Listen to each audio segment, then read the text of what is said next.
레위기는 이스라엘 백성들이 가나안에서 나왔을 때에 광야에 이르렀고, 이 광야에서 주어진 하나님의 말씀입니다.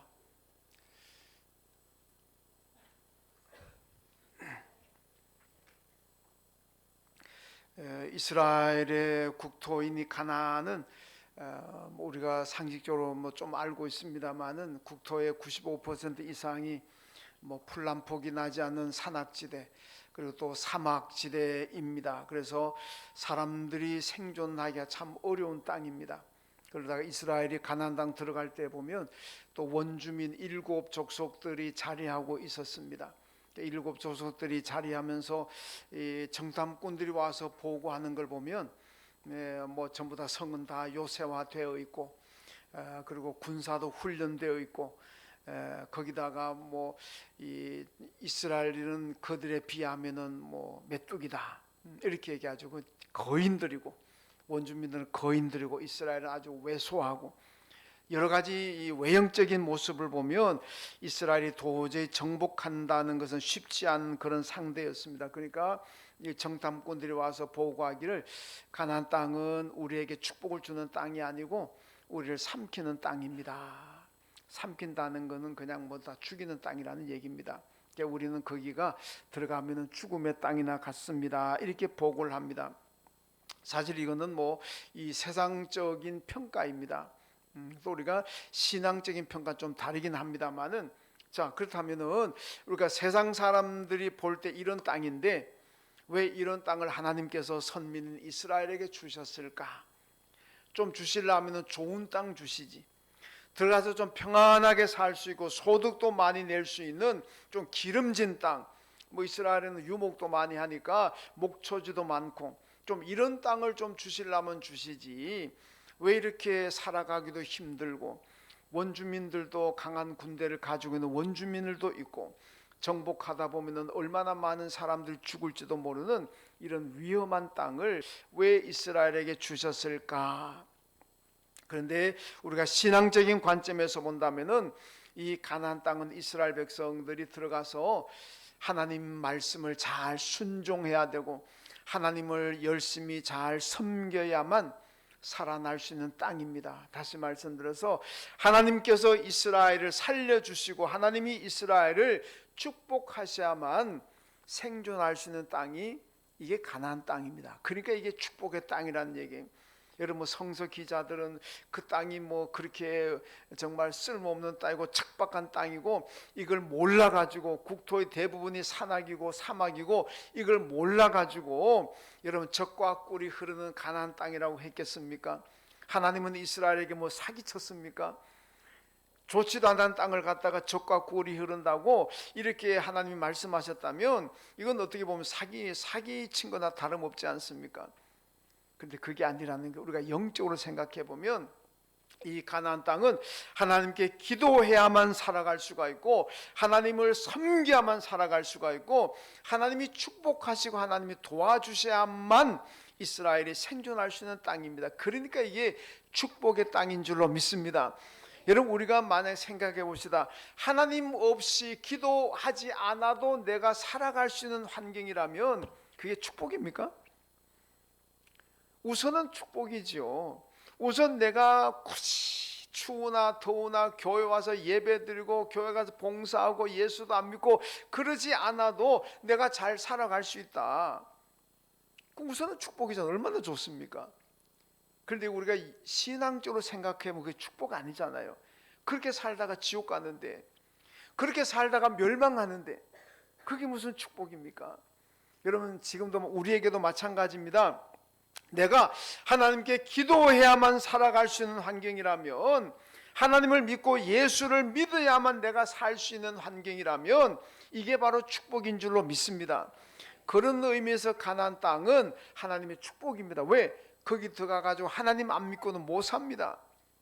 하나님을 잘 섬겨야만 살아갈 수 있는 땅이기 때문에 이런 축복의 땅이고, 성경은 적과 꿀이 흐르는 땅이라 이렇게 말씀을 하고 있습니다. 그런데요, 이렇게 우리가 육신의 눈으로 볼 때 척박하고 도저히 살아가기 힘든 땅이지만은 이런 땅에서도 하나님께 복 받는 길이 있습니다. 번성할 수 있는 길이 있습니다. 오늘 3절에 보면은 너희가 내 규례와 계명을 준행하면 이렇게 말씀하고 있습니다. 한번 오늘 제목인데 따라합시다. 내 규례와 계명을 준행하라. 여러분, 하나님께 말씀, 하나님의 규례와 계명은 바로 이 성경입니다. 이 성경 말씀, 하나님 말씀대로 준행하고 순종하게 되면 이 가나안 땅에서도 생존할 수가 있고, 그냥 근근히 생존하는 것이 아니라 정말로 흔들어 부어 넘치도록 베푸시는 하나님의 축복 가운데 번성하게 될 줄로 믿습니다. 여러분, 이 지금 신의 광야 하나님의 말씀이 선포되고 있는데 이 말씀을 온 백성들이 다 듣습니다. 다 듣고 있어요. 다 듣는데 문제는 다 들었다고 다 복이 임하네, 그건 아닙니다. 내가 말씀을 들었지만은 그 말씀을 듣고 그 다음에 순종하느냐 순종 안 하느냐, 거기에 따라서 하나님의 복이 있을 수도 있고 복이 없을 수도 있습니다. 여러분, 마태복음 5장, 6장, 7장 이 세 장은 우리가 산상보훈, 산상수훈이라 그런 거, 예수님께서 산상에서 선포하신 주옥 같은 보배로운 말씀이기 때문에 산상보훈이라 그럽니다. 이 산상보훈의 말씀의 결론이 뭡니까? 마태복음 7장 마지막 가면은 모래 위에 집을 짓는 사람하고 반석 위에 집을 짓는 사람 얘기를 합니다. 예수님 말씀이잖아요. 지금까지 예수님이 선포한 그 말씀을 잘 듣고 준행하고 순종하면 그 사람의 인생은 반석 위에 집을 지은 것과 같을 것이다. 절대로 무너지지 않는다는 얘기입니다. 그런데 지금까지 예수 말씀하신 걸 다 듣기는 들었지만은 그 말씀에 순종하지 아니하면 그 사람은 모래 위에 집을 지은 것과 같다. 모래 위에 집은 금방 사라지고 무너지고 맙니다. 여러분, 전 어릴 때 강가에서 자랐기 때문에 이런 모래 가지고 집 많이 지어봤습니다. 제가 나무 가지고 집은 못 지어도 모래 가지고 집은 많이 지었습니다. 그런데요, 그 모래 위에 집을 딱 지어놨는데 비도 안 오고 태풍도 안 불고 그러면 그 다음날 가도 그대로 있습니다. 오늘 열심히 친구들하고 뭐 굴도 파고 집도 짓고 해놨는데 이런 태풍이 불었다든지 아니면 밤사이 비가 왔다든지, 그리고 그 다음날 가면 흔적도 없이 사라져 버립니다. 여러분, 하나님의 말씀을 우리가 듣는 것으로 끝나면은 모래 위에 집을 지은 것 같습니다. 다 무너지고 없어진다. 하나님께 인정을 못 받는다는 말씀입니다. 그러나 말씀을 듣고 순종하게 되면은 반석 위에 집을 지은 것 같기 때문에 여러분, 그 집은 없어지지 않습니다. 하나님께서 인정하신다는 얘기예요. 여러분, 우리가 잘 생각해 보세요. 우리 앞에 어려움이 있을 수가 있습니다. 여러분, 모래 위에 집을 지은 사람하고 반석 위에 집을 지은 사람 뭐가 다른지 압니까? 내게 환난이 오고 고난이 옵니다. 여러분, 평소에 우리가 다 예수 믿으니까 다 똑같아 보입니다. 평소에는 믿음이 누가 좋고 누가 믿음이 좀 안 좋은지 잘 구별이 안 됩니다. 그렇잖아요. 다 주일날 되면 예배당 오고 뭐 찬송하고 예배 드리고 하니까 뭐 믿음이 그렇게 큰 차이가 안 납니다. 그런데 언제 차이가 나느냐? 환난이 오고 풍파가 오고 고난이 왔었고 시험이 왔을 때, 여러분, 이럴 때 되면 믿음은 딱 드러납니다. 모래 위에 지은 집도 반석 위에 지은 집도 평소에는요 바람이 불지 않고 비가 안 오면 그대로 있는 건 똑같습니다. 똑같아요. 근데 태풍이 불고 그리고 비가 내리면은, 창수가 나 홍수가 나면은 모래 위에 집은 없어져 버리잖아요. 바로 이겁니다. 우리의 믿음이 언제 드러나느냐? 환난이 오고 고난이 왔을 때 드러난다는 거예요. 평소에는 잘 모릅니다. 내게 고난이 오고 시험이 오고 환난이 왔을 때, 그런 때에도 여전히 내가 믿음의 길을 가고 있고 여전히 내가 신앙인의 삶을 산다면은 그분은 반석 위에 집을 짓고 있는 견고한 믿음의 사람인 줄로 믿습니다. 그런데 평소에는 다 교회 나오고 열심히 믿는 것 같은데 고난이 오고 환난이 왔을 때에 아이고 나는 예수 못 믿겠다, 교회 안 나오고 세상으로 가버린다면 그 사람이 바로 모래 위에 집을 지은 것과 같다, 그런 말씀입니다.